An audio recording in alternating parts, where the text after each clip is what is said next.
Bonjour à toutes et à tous les amis, j'espère que vous allez bien dans cette chaleur quand même. Déjà, je viens ici pour parler aujourd'hui de réalité, d'un livre de révélation qui, moi, a eu énormément d'impact dans ma vie. Mais d'abord, je voulais dire, si vous avez vu qu'il fait très chaud ici en France, je souhaite, j'envoie le bonjour à tous nos amis canadiens, belges, suisses, outre-mer, en Afrique, tous les pays francophones aussi qui peuvent suivre cette chaîne. Enfin, ici en France, il fait assez chaud, donc la clé, si on peut, c'est d'avoir la climatisation. Et j'ai vécu à Miami pendant l'été, et aussi, ce qu'on faisait, c'est qu'on vivait dans l'eau, hein. Ici, nos voisins ont tous des piscines, mais nous, on n'en a pas ici. Donc là, pour moi, la clé, c'est de commencer à à partir d'une certaine heure, de fermer les volets, fermer les fenêtres. Enfin bon, ça permet de maintenir. Donc je voulais parler d'un livre qui a eu énormément d'influence dans ma vie. Je vais mettre un lien ici dessous, là, sur l'introduction de ce livre. C'est euh, c'est le livre d'Urantia. D'abord, la carte de la journée, c'est tout nouveau, tout beau, hein, un gros paquet d'or qui arrive.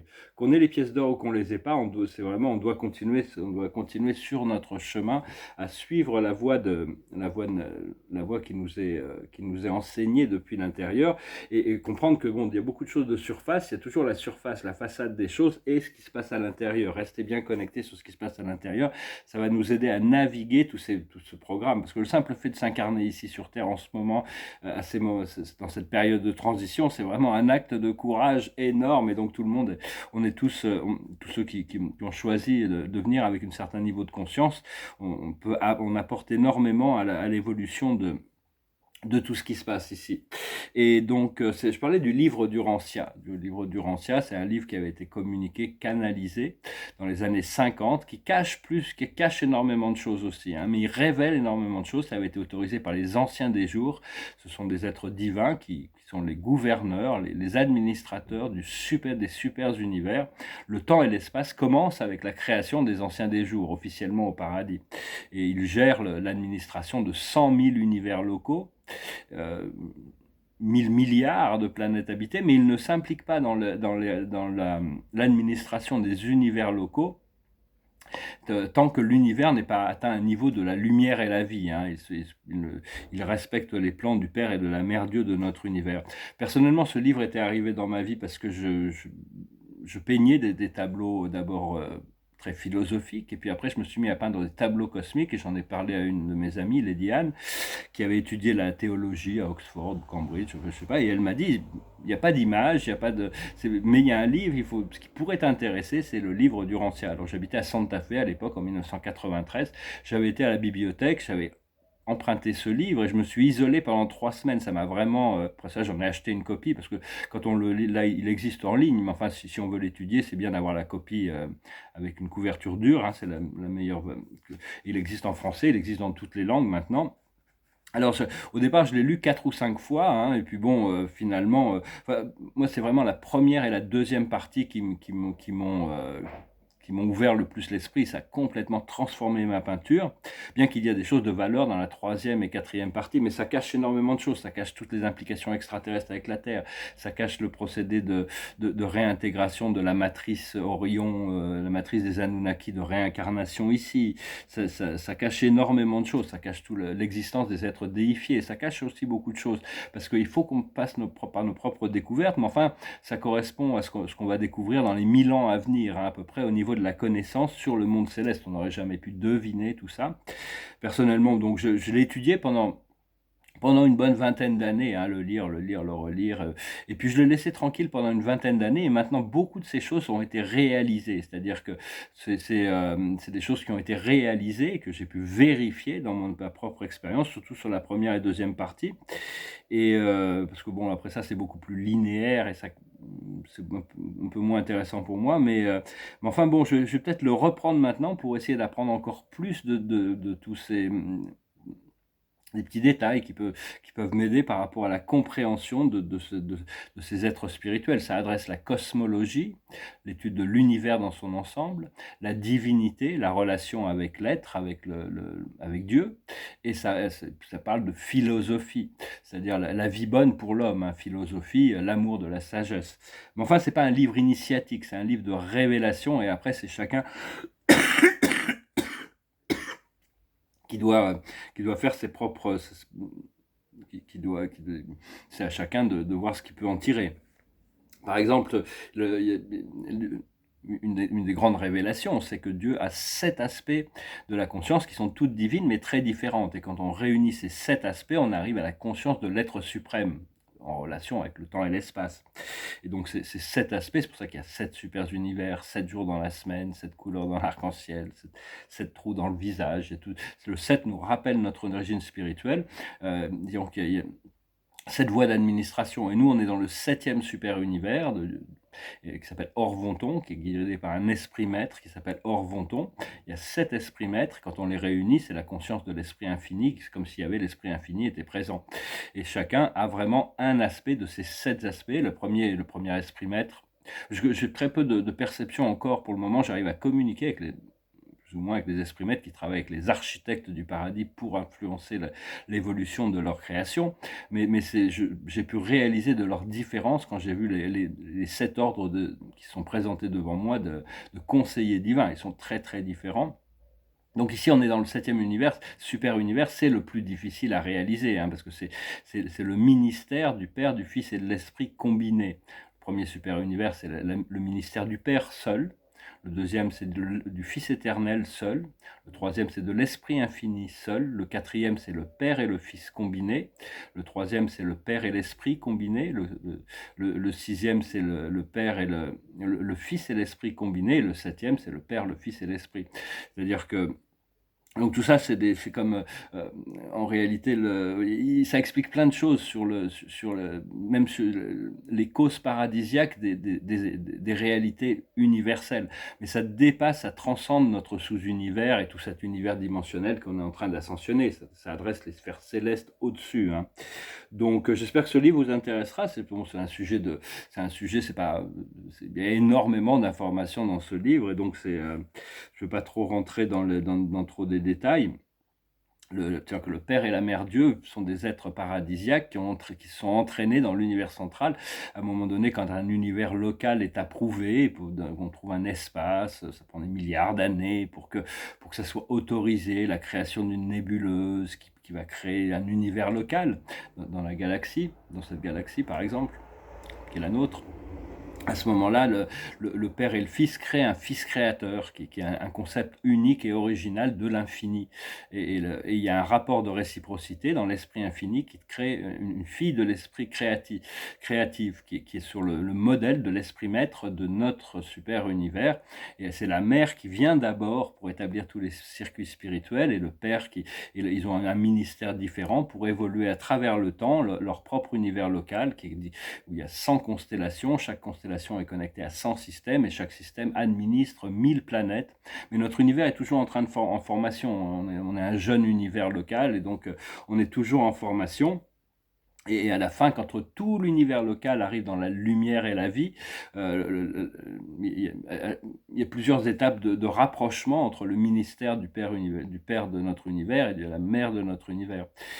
Donc tout ça, c'est des choses qui se réalisent progressivement, mais bon, qui peuvent être intéressantes pour ceux qui s'intéressent au monde beaucoup plus spirituel.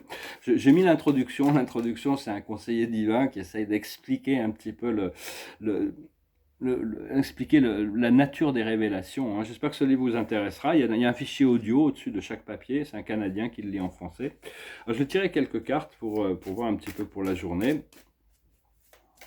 Et je vais peut-être revenir me refaire une lecture de ce livre, parce que maintenant que j'ai intégré beaucoup plus par l'expérience, parce que il faut pouvoir vérifier les choses. C'est bien d'entendre des choses, mais après, il faut les vérifier. Il faut pouvoir avoir l'expérience de ces choses. Et au fur et à mesure qu'on a l'expérience de ces choses, on a pu les vérifier, on les a filtrées à travers notre cœur. On peut savoir les choses, comment ça relaye avec notre évolution. En essence, il faut continuer à rester dans notre alignement, rester dans le moment présent. Quand on est vraiment dans l'alignement avec notre source, on peut observer, contempler la perfection du divin. Et donc c'est vraiment suivre notre joie, nos passions, découvrir l'amour, découvrir la- toutes ces choses qui nous font du bien, c'est vraiment se concentrer là-dessus parce que le monde actuel est vraiment dans une phase de transformation. Et justement, la carte de la journée, c'est la confiture au cochon. Il faut arrêter de donner notre énergie à des gens, à des forces, qui ne le méritent pas. Hein. C'est un peu, parce que si on a quelque chose de précieux, il ne faut pas le jeter à l'eau, faut le préserver. Hein. Donc, ayez de la discrimination sur l'énergie que vous communiquez. Des fois, on essaye d'informer des gens sur certaines choses, mais en réalité, il y a certaines choses qu'il vaut mieux rester discret. Si les gens ne sont pas prêts à l'entendre, ça pourrait être mal utilisé. Mais enfin, bon, pour continuer à cultiver le sens de partager notre vérité. Dans le passé, on a déjà intégré la sagesse, c'est la goutte de cœur, c'est l'oasis dans le désert, hein, c'est déjà intégré. Dans le présent, c'est l'île au trésor, l'île au joyau, c'est l'étoile, c'est la réalisation d'un rêve, la connexion avec notre ange gardien, notre monde angélique. Notre ange gardien, c'est la personnalité qui est le,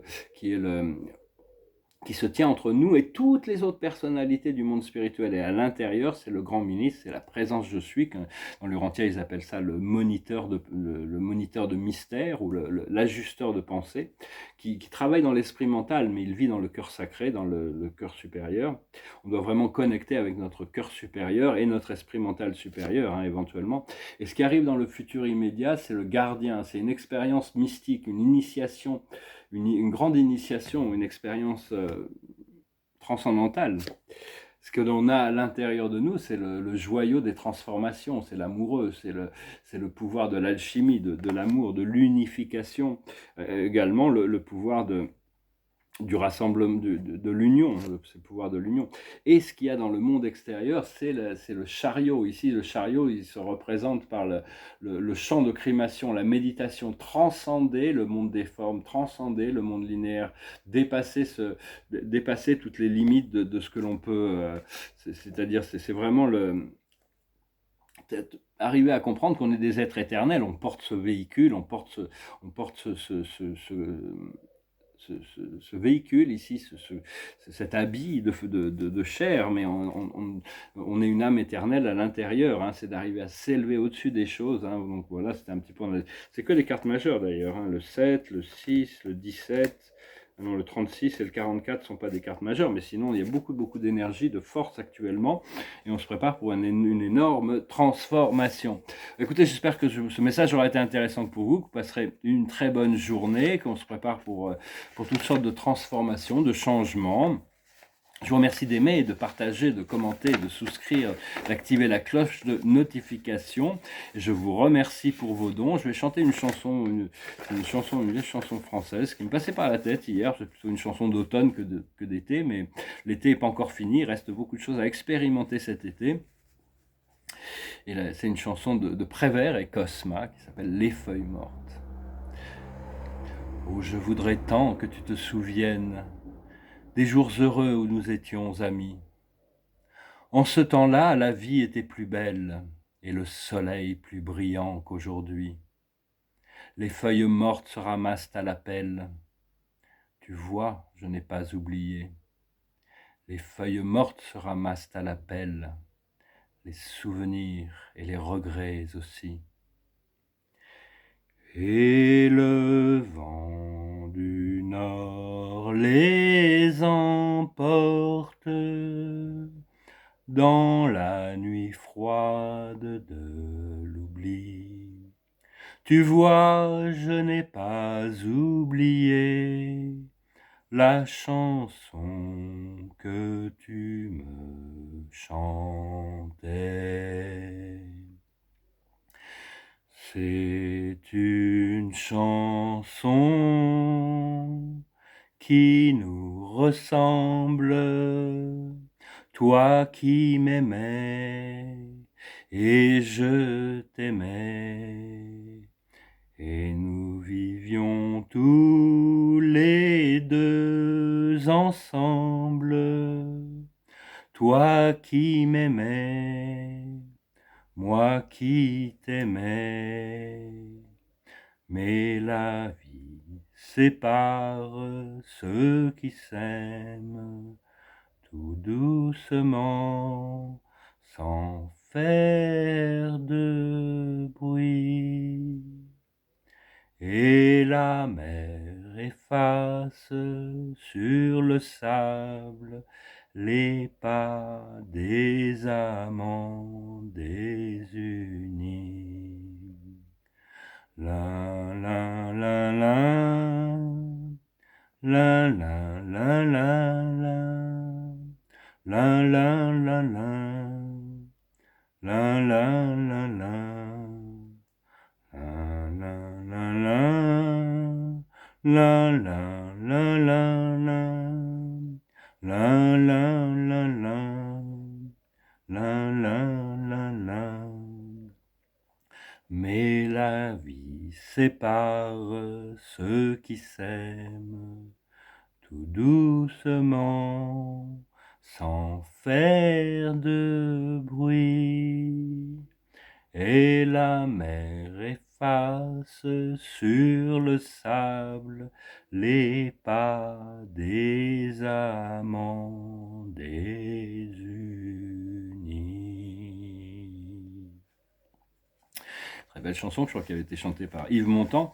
Et donc ça montre vraiment l'histoire, et puis on passe à autre chose, hein. C'est pas besoin d'être nostalgique par rapport aux choses, chaque expérience nous a apporté ce qu'elle devait nous apporter.